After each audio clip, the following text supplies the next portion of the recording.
अस्सलाम वालेकुम जनाब, खैरियत से हैं? ठीक है।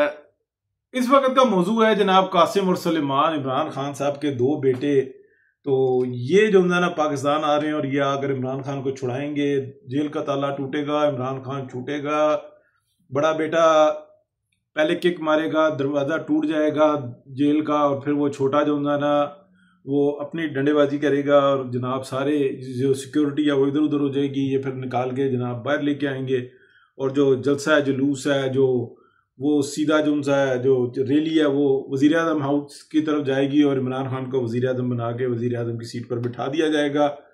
और पूरे पाकिस्तान की 25 करोड़ अवाम में से कम 30 करोड़ अवाम जो है ना वो इमरान खान के साथ होगी। ये सब कुछ सुनने में आ रहा है। देखें, एक होता है ना, कह देता हूं चूतिया, एक होता है बड़ा चूतिया और एक होता है सबसे बड़ा चूतिया।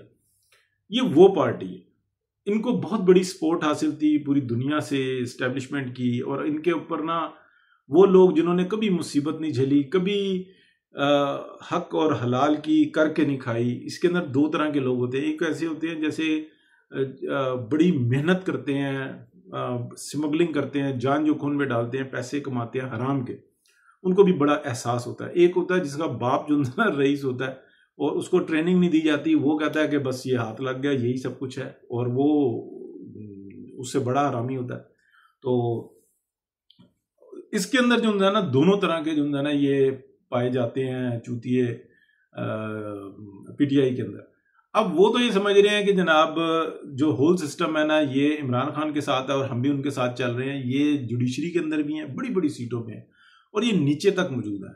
और ये बस एक कह लें कि एक जो पाकिस्तान के अंदर जो भाजपा डॉक्ट्राइन आई थी ना, उसका जो सहर था, जो तिलिस्म था, जिसके बारे में मैं सैकड़ों दफा बता चुका हूं कि ये दो जादू होते हैं, एग्जिस्ट करते हैं। एक तस्वीर का जादू है, एक आवाज का जादू है।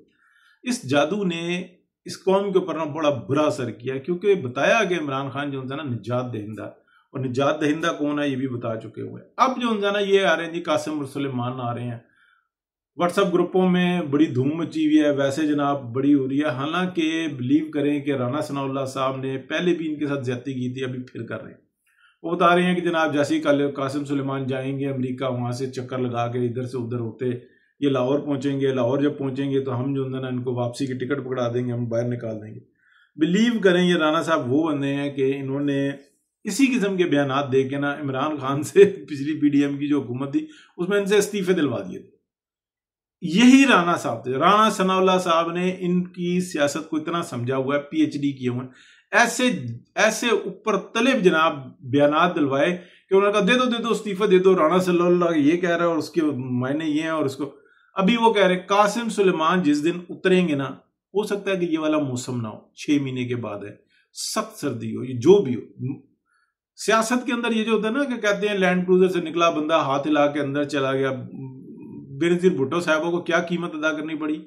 फिर वो कारसाज में जो हुआ था, मरते मरते बची मियां मोहम्मद नवाज शरीफ। एन उस दिन जिस दिन मरियम नवाज शरीफ को एसेसिनेट किया गया, कत्ल किया गया लियाकत बाग में, उसी चंद लम्हों के फर्क से मियां मोहम्मद नवाज शरीफ पर फायरिंग हुई, उनकी गाड़ी पे शीशा नहीं टूटा, और 2 या 3 गोलियां जो थी ना वो उनके शीशे के ऊपर लगी, बुलेट प्रूफ शीशा था, बचत हो गई। वो और खबर अभी चली थी कि एकदम दब गई, क्योंकि बेनजीर भुट्टो साहबा की जनाब उधर एसेसिनेशन की खबर आ गई। मियां मोहम्मद नवाज शरीफ इस यानी कि किसी के ऊपर गोली चले और बाकायदा हमला हो, और किधर थे, वो भी इस्लामाबाद में थे, ठीक है। और वो बेनजीर भुट्टो साहबा के जो ना हॉस्पिटल में पहुंच गए थे, डेथ हो गई, सब कुछ हो गया। सियासत आसान नहीं होती। एक दफा कासिम सुलेमान आए तो ये राना सनाउल्लाह साहब अपने जो है ना बंदे खड़े करके धक्के मरवा के जो है ना उसको, इन दोनों को रोड पे ले आएंगे। और सिर्फ ये जो इनके अपने पीटीआई के कारकुन ना जो 200-300 खुद इकट्ठे करेंगे, कहेंगे आओ बीच में, फिर उनको धक्के पड़ेंगे, कोई इधर से खींच रहा होगा, कोई उधर से खींच रहा होगा, लग पता जाएगा इनको। मौसम जो मर्जी हो, ये वाला हबस का मौसम ना हो, सर्दी हो, गर्मी हो, तरीके कैसे चलती हैं। ये कासिम सुलेमान आए जेन्युइनली, ये मीटिंग कॉल करें, पता करें क्या सूरत हाल है। ये एक एक शहर के अंदर ना दर्जन दर्जन जगह पे जाएं, एक एक दिन में, एक एक घंटे के बाद 10-10 मिनट की मीटिंग हो, ठीक है, फिर ये सारा अपना एजेंडा लेके चले, फिर इनको कोई सपोर्ट ना हो, फिर भी जो होता है ना ये बहुत बंदा इकट्ठा कर लेंगे। क्यों? एक क्रिज्मा, ये मानने वाली बात है। लेकिन क्या ये अपने पैरों के छाले जो होंगे ना बर्दाश्त कर सकेंगे? आसान काम नहीं है सियासत। वो मुरूसी हो या वो खुद से लीडर बना हुआ, बेशुमार लोग बने। ये शेख रशीद अहमद साहब जो उनसे ना, ये मेरे मोहल्लेदार है, ठीक है, हमें पता है कि ये किस तरीके से नीचे से ऊपर आए हैं। इन्होंने कितनी पार्टियां तब्दील की हैं, कितने इन्होंने रुख तब्दील किए हैं। आसान काम नहीं है। हम बात कर देते हैं जनाब यूं से यूं कर दिया, फलानी जगह पे चले गए। 1985 की असम्बली में क्या थे, गुलाम हुसैन की दुश्मनी में जो को जो है ना वोट पड़ गया। सब ने, पूरी पिंडी ने कहा कि गुलाम हुसैन ने एक पिंडी में ना एक्शन किया था जिसको तजावजात का एक्शन कहते हैं। ऊपर से 85 के इंतखाबात थे। शेख रशीद साहब 2 सीटों पे खड़े हुए थे, PP2 से और NA 38 से। PP2 से हार गए थे, जो कि 3 दिन के बाद एक MNA हार गया था। लेकिन पूरा पिंडी कहता था कुत्ते को दे देंगे, सुअर को दे देंगे, लेकिन गुलाम हुसैन को नहीं देंगे। ठीक है, आगे कौन था? शेख रशीद साहब, वो इलेक्शन जीत गए। ये तो मेरी अपनी आंखों से देखा हुआ जो था ना ये सारा मामला है, सब उसका मैं आई विटनेस हूं। उसके अंदर हम इन्हीं के लिए नारे लगा रहे थे, शेख रशीद साहब के लिए 1985 में। 84 में बलदियाती इलेक्शन हुआ था, 85 में ये हुआ था। ये तो सब हमारा देखा हुआ। इसी तरीके से, और फिर उसके बाद वो किस अरूज तक गए, वजीर दाखिला बने, जो कुछ भी था, इख्तलाफ अपनी जगह पे, लेकिन बच्चों का काम नहीं था। कभी हमें जरूरत पड़ती थी, हम 7 बजे जाते थे लाल हवेली को साइन लेने, कुछ ये मौजूद होते थे, MNA थे, काम करते थे लोगों के।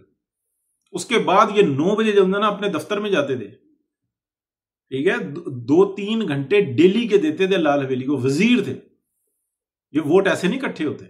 करें आए कासिम सुलेमान, ये राणा सलाउल्लाह साहब मेरे फेवरेट बंदे हैं। ये कासिम सुलेमान के जो है ना, इन्होंने वहां से पित्त निकलवानी है कि तबीयत खुश हो जाएगी। पहली बात तो यह है कि जब ये आएंगे ना, 2-4 कान में खबर पड़ेगी ना कि जैकेट वाला आ गया, फलाना हो गया, ये हो गया, बाहर नहीं निकलना, खबरदार, और इनकी गैस निकल जाएगी। ओ भाई, ये सियासत बच्चों का काम नहीं है। साजिशें करना जो है ना, ये जो है ना, उसके अंदर बहुत सारे ऐसे लोग हैं जिन्होंने करना कुछ नहीं होता, अपने करिंदे आगे लगाए हुए थे। एस्टेब्लिशमेंट ने बहुत साजिशें की हैं, बहुत तकलीफ से कह रहा हूं। आज दुरुस्त रुख पर है, अल्लाह करे मजीद बेहतर हो, लेकिन इन्होंने माजी में कुछ कमी नहीं की।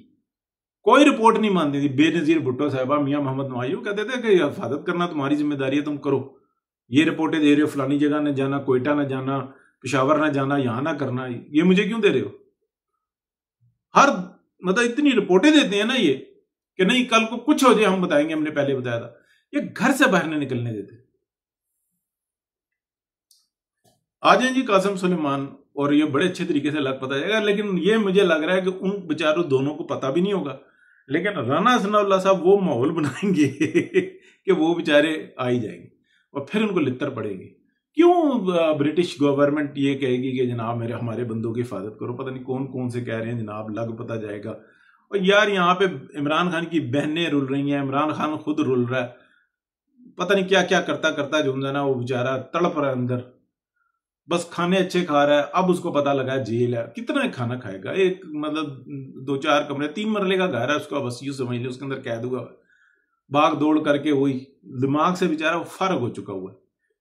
और 2-3 साल रहेगा वो बिल्कुल फारग हो जाएगा। तो उम्र का एक तकाजा है, फिर क्या कर लेगा? क्या उसको बाहर पता लग रहा है? PTV उसको मिला हुआ है बस, और क्या। चलें जी, आने दें कासिम सुलेमान को। कासिम सुलेमान नहीं आएंगे और राणा साहब बुला लेंगे, उनको घसीट के ले आएंगे। ऐसे ही बयानात आप देखें, 2 दफा इतनी बड़ी बड़ी ब्लंडर्स करवाए हैं PTI से राणा सनाउल्लाह साहब ने कि हद और बस है। बहुत शुक्रिया, अल्लाह हाफिज।